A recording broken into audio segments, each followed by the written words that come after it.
from time to time things are going to break. And we've got a little bracket here, I'll show you here in just a second, that need to pull off and re-weld on the skid steer. Pin started coming out, and this little bracket here right there, it holds that pin in place.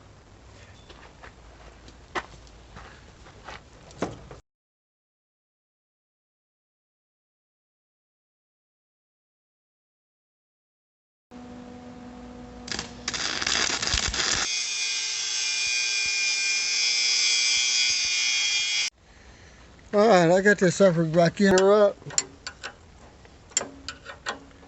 Alright.